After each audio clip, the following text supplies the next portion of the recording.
اللہ اکبر، سبحان اللہ، الحمدللہ، استغفراللہ، نحمدہ و نصلی علی رسولہ الکریم، اما بعد، اعوذ باللہ من الشیطان الرجیم، بسم اللہ الرحمن الرحیم۔ زکریا علیہ السلام کو کہا گیا کہ عمران کی بیٹی حضرت مریم کا خیال رکھا کرو، اس کی دیکھ بھال کیا کرو۔ تو آپ حضرت مریم کے حجرے میں تشریف لے جاتے اور وہاں انواع و اقسام کے بے موسمی کھانے اور پھل اور دیگر چیزیں پاتے۔ تو مریم علیہ السلام سے زکریا علیہ السلام سوال فرماتے کہ مریم، یہ سب کچھ کیسے ہوتا ہے، یہ کہاں سے آتا ہے؟ تو مریم فرماتی، جو اللہ چاہتا ہے وہ کرتا ہے، جو چاہتا ہے وہ دیتا ہے، جس کو چاہتا ہے اس کو دیتا ہے۔ تو یہ رحمت کا نزول جب وہاں ہو رہا تھا تو زکریا علیہ السلام نے بیٹے کی پیدائش کی دعا اسی مقام پہ کھڑے ہو کے کی جہاں یہ رحمت اللہ کی برس رہی۔ اور یحییٰ علیہ السلام جو پیدا ہوئے، پھر پروردگار عالم نے قرآن میں انہوں نے کہا کہ 3 دن تو بات نہ کر سکے گا، یہ علامت ہوگی اس بات کی کہ تیری دعا قبول ہو گئی۔ جب آپ کو کسی جگہ کی بھی یہ کنفرمیشن مل جائے کہ یہاں رحمت کا نزول ہوتا ہے، یہاں رحمت برستی ہے، آپ کا دل اس کی گواہی دے دے، وہی مقام دعا ہوتا۔ اگر آپ یہاں آتے ہیں اور اس وہمے کے ساتھ آتے ہیں کہ یہاں رحمت اور برکت کا نزول نہیں ہے تو کوئی دعا نہ کریں۔ اور اگر آپ کا یہ یقین ہے کہ یہاں کچھ نہ کچھ غیر معمولی ہے، کچھ نہ کچھ اس کی رحمت برستی ہے، تو دعا ضرور کیجئے گا، انشاءاللہ آپ کی دعائیں اللہ قبول فرمائے۔ ایک تو یہ میں نے بات کرنی۔ دوسری بات یہ ہے کہ قرآن ہمیں یہ سکھاتا ہے کہ کیا ہو گیا ان لوگوں کو کہ جو اپنی جانوں پر ظلم کر بیٹھے ہیں، کیوں نہیں میرے رسول کے پاس جاتے اور درخواست گزار ہوتے کہ ہمیں اللہ سے بخشش لے دو، اور رسول تمہارے لیے بخشش مانگے اور میں بخش دیتا۔ کیا یہ اسی زمانے کے لیے بات تھی، محدود بات تھی؟ یہ قیامت تک کے لیے ہے، کیونکہ جب قرآن میں مینشن ہو گئی قرآن کی بات، قرآن کا رول بعد از قیامت بھی ہے، یہ ہمیشہ کے لیے معاملہ طے ہو گیا۔ جب آپ درود شریف پڑھتے ہیں، جب سرکار پہ سلام بھیجتے ہیں تو آپ کی بات پوری پہنچتی ہے، مگر ہمیں کرنا کیا ہے؟ پہلے ہمیں اس بھید کو سمجھنا ہے۔ جو رسول اللہ پسند کرتے ہیں ہمیں اسے پسند کرنا ہے، جو رسول اللہ ناپسند کرتے ہیں ہمیں اسے ناپسند کرنا ہے۔ خالی کھلی کام نہیں چلے گا کہ آپ یہ سمجھیں کہ بس آپ کی دعائیں قبول ہو جائیں گی، آپ کی بخشش ہو جائے گی۔ آپ کو رسول اللہ کے گروہ میں شامل ہونا پڑے گا۔ معافی لینے کے لیے کچھ طریقے آپ کو بدلنے پڑیں گے۔ اللہ کے حبیب صلی اللہ علیہ وسلم نے اس کی نشاندہی فرما دی کہ ایک ایسا زمانہ آئے گا، لوگوں نے نہ مجھے دیکھا ہوگا نہ میری آواز کو سنا ہوگا، مگر مجھ سے محبت کرتے ہوں۔ خوش نصیب ہے وہ شخص جس کے سینے میں کملی والے کی محبت جو ہے وہ جاگ جائے، پیدا ہو جائے۔ یہ اللہ کی مہر کے بغیر نہیں ہو سکتی، یہ ممکن نہیں ہے۔ تو جب اللہ یہ مہر کر دے اور یہ پیدا ہو جائے تو اس کا مطلب یہ ہے کہ بات جو ہے وہ بن جانی ہے۔ اب دیکھنا یہ ہے کہ ہم زیادہ وہ کام کرتے ہیں جو رسول اللہ کو پسند نہیں۔ غصہ ہے، نفرت ہے، حسد ہے، ضد ہے، دشمنی ہے، عصبیت ہے، منافقت ہے، جھوٹ ہے۔ کیا یہ چیزیں عمل میں لانے کے باوجود آپ سمجھتے ہیں کہ آپ کا رسول اللہ سے گہرا تعلق ہے، پیار کا تعلق ہے، محبت کا تعلق ہے؟ یا اپنے آپ کو دھوکہ دے رہے ہیں؟ آپ کو سچائی اپنانی پڑے گی، محبت اپنانی پڑے گی، شرافت اپنانی پڑے گی، پاکیزگی اختیار کرنی پڑے گی، یہ آپ کو چینج کرنا پڑے گا۔ اب آپ دیکھیے کہ کچھ لوگ آپ کے پاس آئے اور انہوں نے کہا کہ رسول اللہ صلی اللہ علیہ وسلم، ہم جب آپ کے پاس آتے ہیں تو جو اصحاب صفا آپ کے پاس بیٹھے ہوتے ہیں، ان کی جوئیں ہمیں چڑھ جاتی ہیں، ان کی جوئیں ہمیں چڑھ جاتی ہیں، ہمارے لیے ملاقات کا ٹائم کچھ الگ کر دیں۔ میرے آقا کو تکلیف بہت انتہائی ذوق پہنچا۔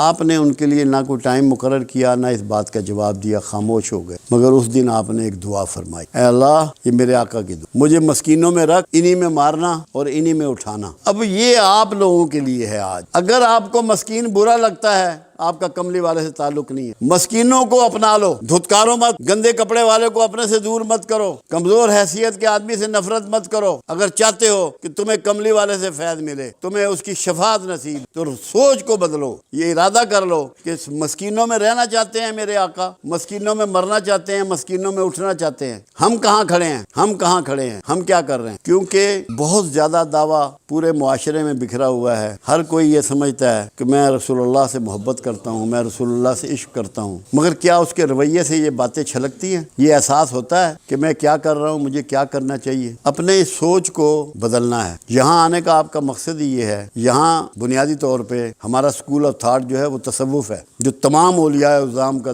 سلسلہ چلا آ رہا ہے، نسل در نسل چلا آ رہا ہے۔ وہ صفائے قلب کو بلیو کرتا ہے، اپنے اندر کی صفائی اس کا منشور ہے، اس کا ماٹو ہے۔ غصہ موجود ہے، نفرت موجود ہے، شدت موجود ہے، اور پھر بھی اندر محبت ہے تو کیسے ہوگی؟ محبت درد کے بغیر نہیں ہو سکتی۔ جب اللہ کے رسول صلی اللہ علیہ وسلم راتوں کے کھڑا ہو کے امت کی بخشش کی دعائیں کرتے ہیں، امت کی عافیت کی دعائیں کرتے ہیں، امت کی مغفرت کی دعائیں کرتے ہیں، کیا یہ بغیر درد کے ہے؟ کیا سینے میں سے دعا نکلتی ہے بغیر درد کے کسی کے لیے؟ کیا یہ ممکن ہے؟ کیا ڈرامہ کیا جا سکتا ہے؟ اس درد کو اپنانا ہے۔ میں آپ کو یقین دلاتا ہوں، اگر آپ کے اندر تھوڑا سا بھی درد پیدا ہو گیا، ہم قیامت کے قریب کے زمانے میں ہیں، سرکار سے دوری کے زمانے میں ہیں، تو تھوڑا سا بھی آج کا جو درد ہے نا، وہ آپ کی کائنات کو بدل ڈال۔ اس کی ابتدا آپ نے اس طرح کرنی ہے کہ آج سے، ابھی سے مسکینوں کو چھاتی سے لگانا، اور اس لیے لگانا ہے کہ یہ آقا کی پسند ہے، مسکین سرکار کی پسند ہے، جو سرکار کی پسند ہے وہ میری پسند ہے، یہ بنا لینا ہے اس کو۔ اگر یہ بن گیا، باخدا آپ سب کا، میں اللہ کو گواہ کر کے کہہ رہا ہوں، میں یہی تڑپتا رہتا ہوں، یہی سوچتا رہتا ہوں، دن میں بھی یہی غور کرتا رہتا ہوں کہ کس طریقے سے، دیکھیں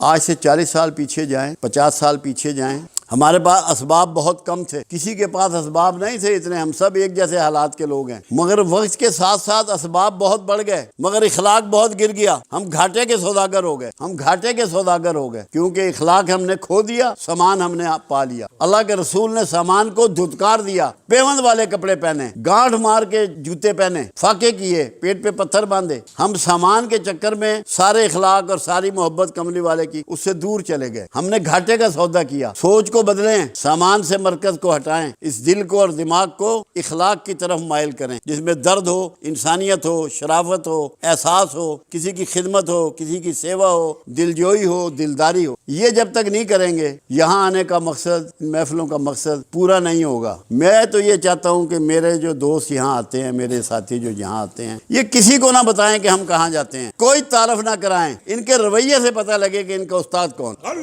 ان کے چلنے سے پتہ لگے، ان کی بات کرنے سے پتہ لگے، ان کے کاروبار کرنے سے پتہ لگے، ان کی نوکری کرنے سے پتہ، کہاں بیٹھتے ہیں یہ، کس کے پاس جاتے ہیں، کس سے سیکھتے ہیں۔ اگر یہ نہیں ہے تو میں بھی غلطی میں ہوں اور آپ بھی غلطی۔ چسکا نہیں لینا، بابا جی نے بڑی گل کی تھی، اس کا کوئی فائدہ، جو آپ کے سینے کو چیر دے بات وہ ہے، اندر احساس پیدا ہو جائے، اندر جاگ جائے، آپ میں پتہ ہو تنہائی میں اسی لیے ظفر صاحب، آج میں ٹیلی فون پہ صبح بات ہو رہی تھی منڈی باؤلدین، کہنے لگے آپ نے جو فارمولہ دیا ہے اس پہ میں غور کرتا ہوں تو حیران رہ جاتا ہوں۔ میں نے تقوی کے لیے ان کو یہ سمجھایا تھا کہ تقوی وہ ہے، متقی وہ ہے جس کی تنہائی پاکیزہ ہے، جس کی تنہائی پاک ہے۔ اگر آپ کی تنہائیوں میں خیالات اچھے نہیں ہیں تو آپ متقی نہیں ہیں۔ تو یہ سمجھنے کی چیزیں ہیں۔ آج میرا دل تھا کہ جتنے دوست آئے ہیں، کوئی بندہ ہم میں سے ایسا نہ ہے جس کے کوئی جسمانی، کوئی نفسیاتی، کوئی معاشرتی، کوئی معاشی، کوئی روحانی مسائل نہ ہوں۔ ایک تو یہ ہم قیامت کے قریب کے زمانے میں ہیں، پھر دین سے بہت دوری ہے، قرآن سے بہت دوری ہے، اچھے لوگوں سے بڑی دوری ہے۔ وہ میاں محمد بخش کا شعر ہے نا، جس کپڑے پھول بدے ہوں خوشبو آئے رومالوں، وہ سنگت کی بات ہے۔ پھول جس کپڑے میں بھی لپیٹ جائیں اس کپڑے میں بھی خوشبو بکھر جاتی ہے اور پھیل جاتی ہے۔ ایسے ہی کسی اللہ والے کے ساتھ تعلق جوڑنے سے یہ ہوتا ہے کہ اس کی خوشبو آپ کے سینے میں بس جاتی ہے، آپ میں کچھ نہ کچھ احساس پیدا ہو جاتا ہے، اللہ کا ڈر اور خوف اور کملی والے کی محبت اس میں بیٹھ جاتی ہے آپ کے سینے میں، آپ کے دل و دماغ میں۔ تو میں چاہ رہا تھا کہ میرے جتنے دوست آج آئے ہیں، کیونکہ ایک تو میرا یہ ایمان ہے اور میرا یہ یقین ہے کہ یہاں رحمت برستی ہے، کچھ مجھے ایسی احساس بھی تھا کہ جس نے جو دعا مانگنی ہے اپنی، جو اس کے دل میں ہے، جو اس کی آرزو ہے، اس کے معاملات ہیں، خرابی ہے، جو بھی ہے، اللہ کے لیے کوئی کام بڑا نہیں ہوتا۔ ہم یہ سمجھے نا کہ یہ کام اللہ نہیں کر سکتا، اللہ کے لیے تو ہر کام چھوٹا ہے، ہمارے لیے چھوٹا یا بڑا ہو، اللہ کے لیے کسی کام کی کیا ویلیو، اس نے تو کن کہنا ہر کام ہو جانا۔ اس کے لیے میرے ذہن میں آج یہ تھا کہ دعا کریں گے اکٹھے، اور جس کے دل میں جو آرزو ہے وہ اس کے لیے اپنی دعا مانگ لے۔ اس سے پہلے ایک بات بہت ضروری ہے، قرآن حکیم میں یہ بات سمجھائی گئی کہ مشرکین مکہ رسول اللہ صلی اللہ علیہ وسلم کو جب پکارتے تھے تو رانا کہتے تھے، رے عین نون الف، یعنی کہ چرواہا۔ اللہ کے حبیب نے قرآن میں یہ بتایا کہ میرے رسول کو آئندہ سے رانا نہ کہو، اس کو کہو انظرنا۔ لوگوں نے اس کے معنی اور مطلب کو نہیں سمجھا۔ انظرنا کا مطلب ہے کہ آقا نظر کرم ادھر پھیریے، نظر کرم ادھر پھیریے۔ تو آپ نے دعا سے پہلے سب نے انظرنا پڑھنا ہے کہ ہم نے پہلے آقا کو متوجہ کرنا ہے اور پھر اللہ سے مانگنا ہے۔ بات سمجھ میں آئی یا نہیں آئی؟ پہلے پڑھنا ہے انظرنا کہ آقا ادھر نظر کرم پھیر دیجیے، پھر اپنی دعا جس نے بھی کرنی ہے وہ کر لینی۔